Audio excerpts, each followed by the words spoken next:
Olá pessoal, nós vamos dar sequência então ao estudo do livro Autodescobrimento, tá? Vamos pegar aqui o tema raiva, que nós estávamos falando, né? E vamos continuar então do ponto onde nós paramos. Então continua Joana de Ângeles dizendo aqui, né? Partindo-se do princípio pelo qual se considere o ofensor alguém que está de mal consigo mesmo, ou enfermo sem dar-se conta, o conteúdo da raiva diminui e até desaparece, graças à racionalização da ofensa. Tá? Então vamos entender isso aqui.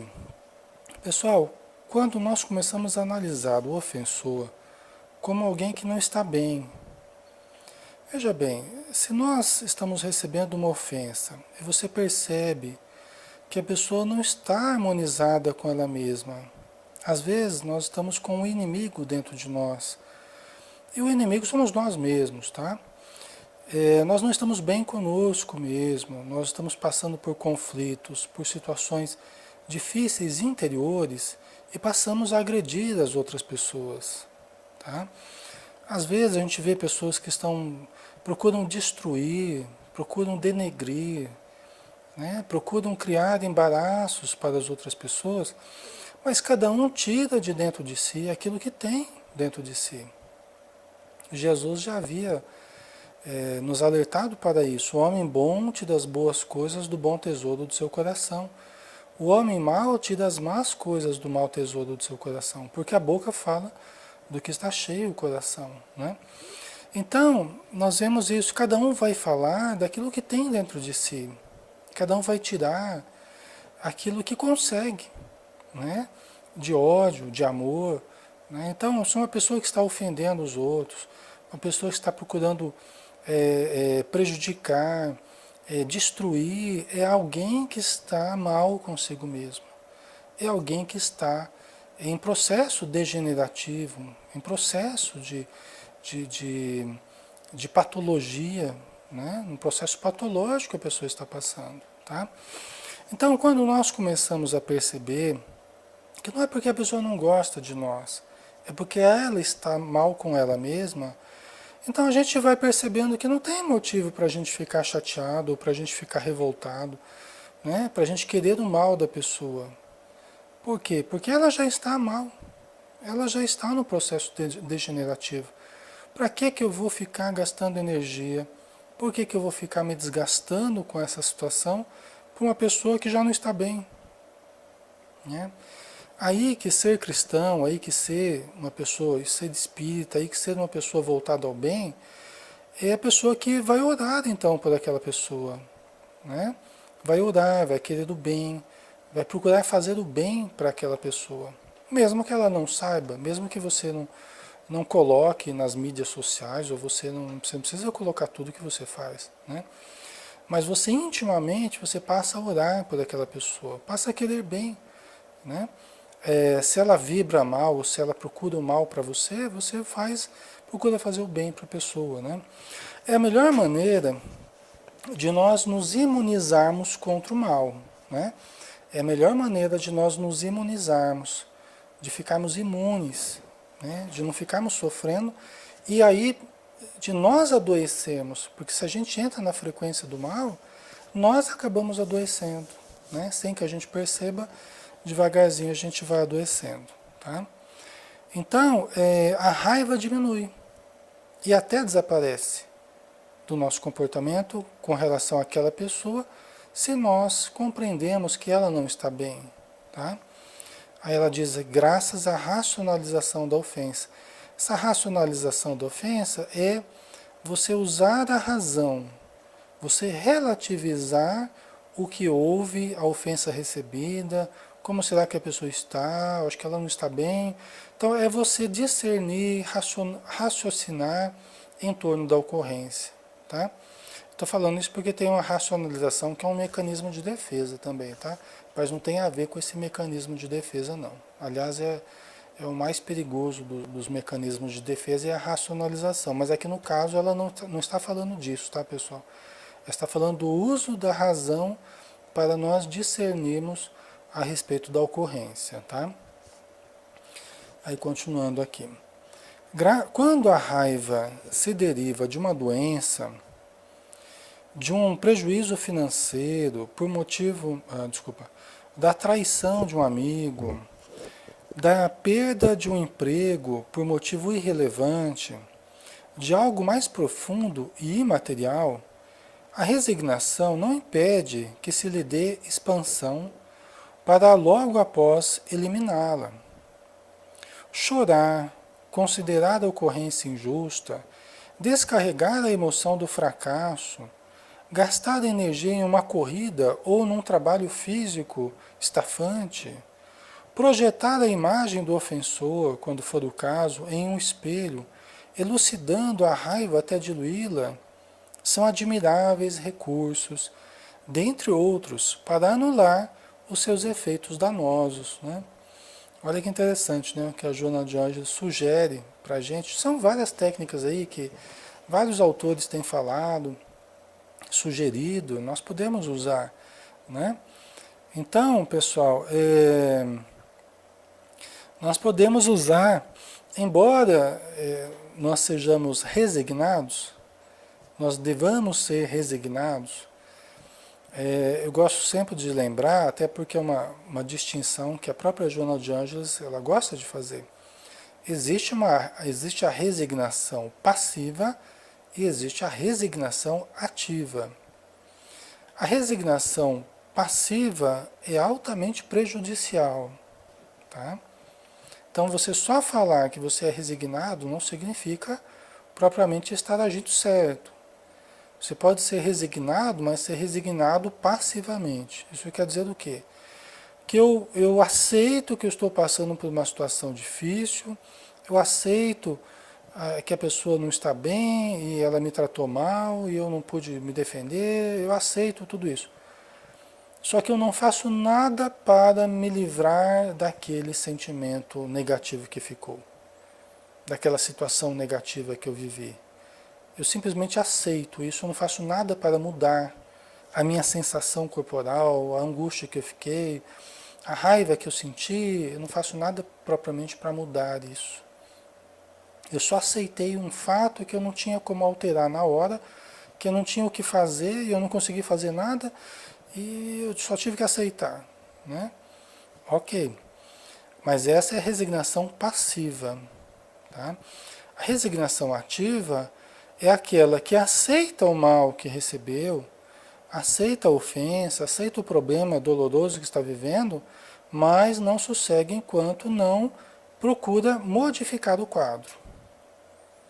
Tá? Ela trabalha sempre para modificar, para sair da injunção dolorosa, para sair da situação dolorosa. Tá? Isso é muito importante. Mesmo que demore para conseguir.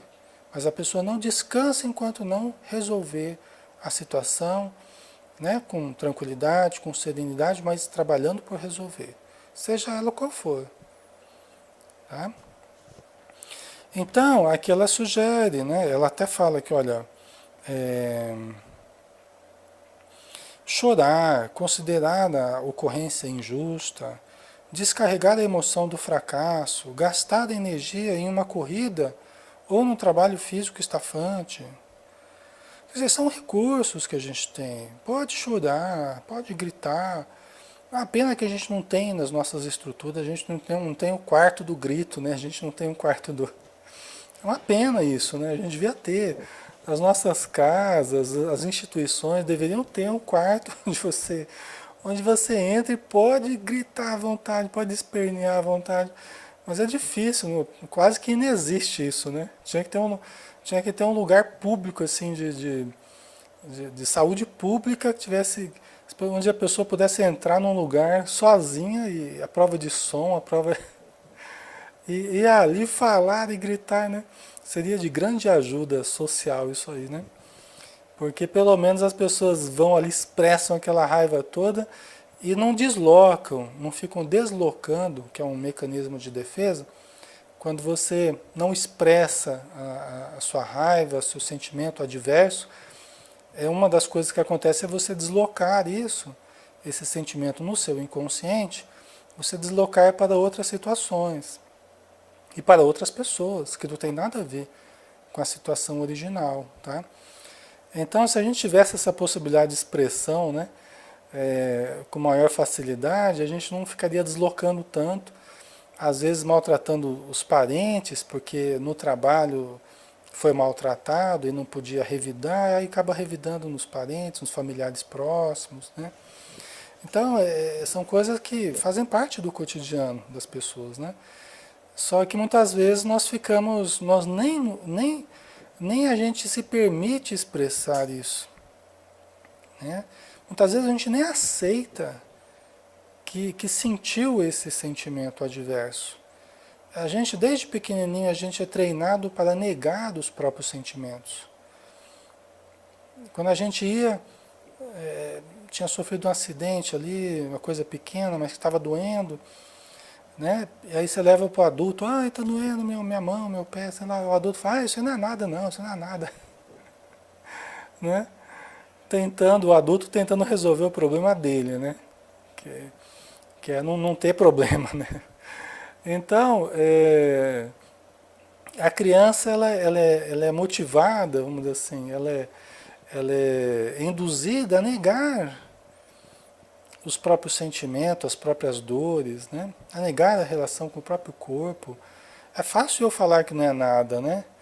Mas é o outro que está sentindo, então eu deveria falar, o que que você está sentindo? Eu estou sentindo aqui, né? Está expressado, está latejando, estou sentindo que está ardendo. Tá... Então, isso é um treino que a gente deve fazer com as crianças, né? Que não é supervalorizar a dor do próximo, que ele acaba também supervalorizando isso, não é essa a questão. É você ajudar a pessoa a expressar o que você está sentindo, como é essa coisa que você está sentindo. Né? Se a gente conversava que uma das dificuldades que a gente tem é essa dificuldade de expressar. Então nós temos que treinar isso desde a infância. Nós não fomos treinados para isso.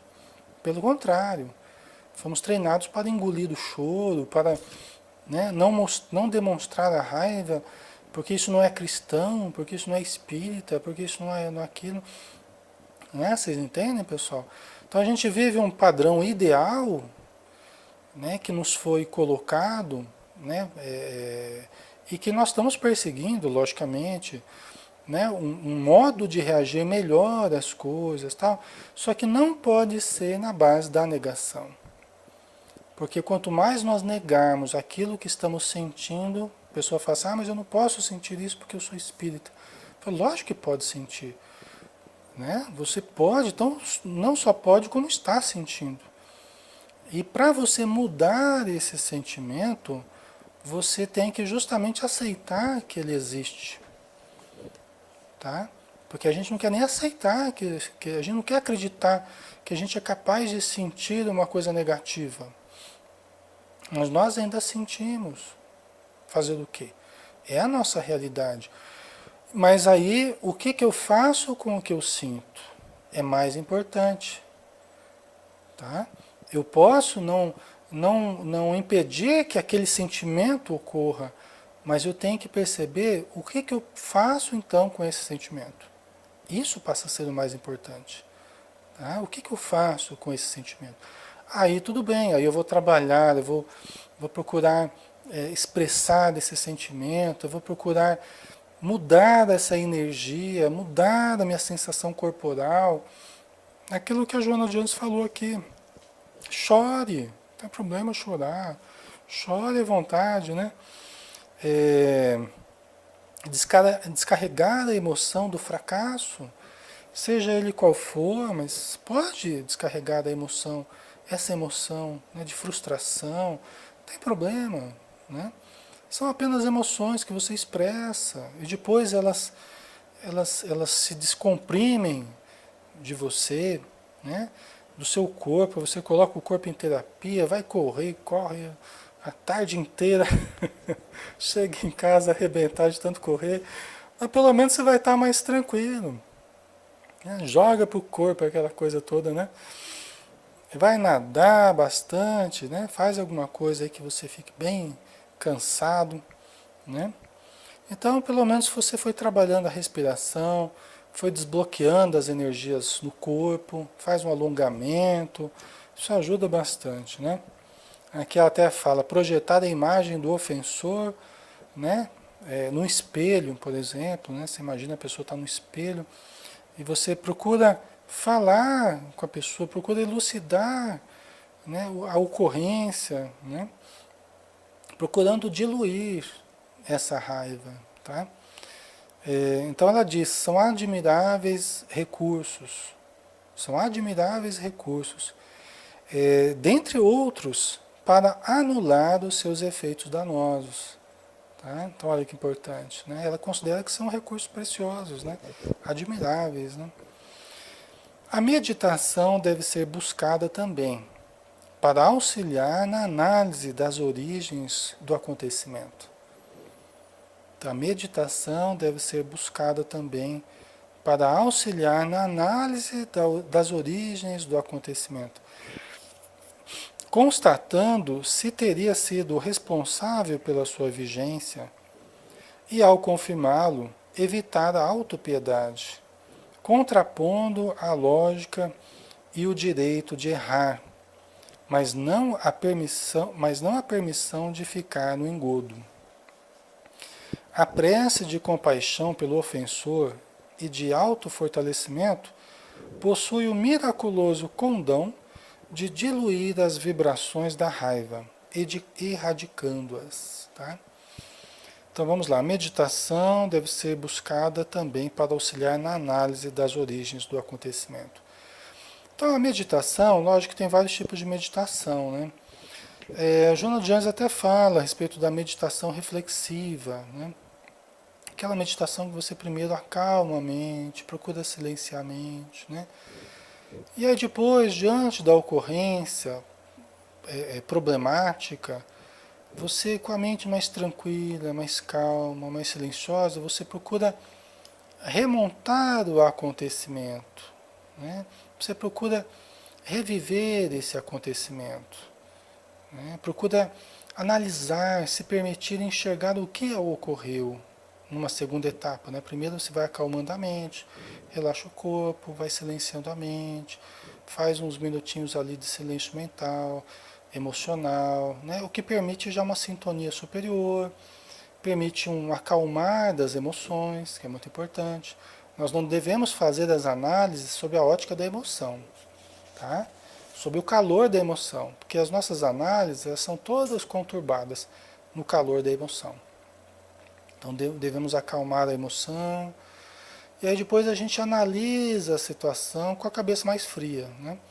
Você analisa a situação, o que ocorreu? Bom, ocorreu assim, assim, assim, assado, né? Eu falei tal coisa, a pessoa retrucou, não sei o que lá. Aí você vai analisando, mas espera aí, eu podia ter feito diferente. Eu podia ter falado diferente. Agora eu lembro, agora eu percebo. O que desencadeou essa situação foi a minha atitude. A pessoa apenas revidou, a pessoa apenas reagiu. Reagiu mal, mas reagiu a uma ofensa que eu fiz primeiro, uma palavra mal colocada, a situação errada. Entendeu, pessoal? Aí cada um vai fazer a análise que achar justa. Ou a questão é que a gente não fique se vitimizando, a gente fuja, a gente evite a vitimização. Né? Por quê? Porque não é justo. Né? Você só se vitimizar, né? Se sentir um coitadinho, isso não é justo também. Vamos analisar com tranquilidade o que nós fizemos, o que a pessoa fez. Né? E vamos analisar. Vamos projetar luz, a luz do Evangelho sobre a ocorrência. Né? Quando a gente não sabe, mas o que seria o melhor? O que eu deveria ter feito? Nós temos que pensar. Emmanuel até nos lembra assim, sempre que nós estivemos nessas situações, perguntemos o que o Mestre Jesus teria feito. Ele é um padrão, né, comportamental para nós. Então nós devemos perguntar, peraí, o que ele teria feito? Né? Talvez nós não saibamos exatamente o que ele teria feito, Mas os seus ensinamentos, os seus exemplos já nos dão uma pista. Então nós podemos nos aproximar um pouco mais de um padrão melhor de comportamento, né? Um padrão melhor de reação, tá? E nos aproximarmos de uma atitude um pouco mais saudável, tá? Quem sabe da próxima vez, após essa análise cuidadosa, né? Após essa análise cuidadosa, que tende a dissolver ressentimentos, tende a dissolver a raiva, tá? Isso é muito importante, é por isso que nós devemos fazer essa análise cuidadosa, né? Então, ela diz aqui, né, meditação, tal, essa análise reflexiva, a gente sai, na verdade, da meditação e entra numa reflexão, né? E evitar a autopiedade, como ela fala aqui, né? Contrapondo a lógica e o direito de errar, né? Então, nós vamos usar a lógica, tá? Porque muitas vezes na ótica da emoção, não é muito lógico o que a gente está falando, o que a gente está pensando. E aí quando você começa a analisar mais logicamente mesmo, mais tranquilidade, analisa o seu lado, analisa a ótica do outro também, se você estivesse no lugar do outro. Tá? Isso ajuda bastante a gente a achar uma posição mais justa, né? É, a prece de compaixão pelo ofensor e de autofortalecimento possui o miraculoso condão de diluir as vibrações da raiva, erradicando-as. Então aí você no final do processo fazer uma prece pelo ofensor ou pela pessoa com quem você teve a dificuldade, pedir por você, por ele, né? Isso vai dissolvendo, vai erradicando a raiva, tá? Porque é que nem misturar água e óleo, não mistura, prece com ódio, com raiva, não mistura. Então você vai usando a prece.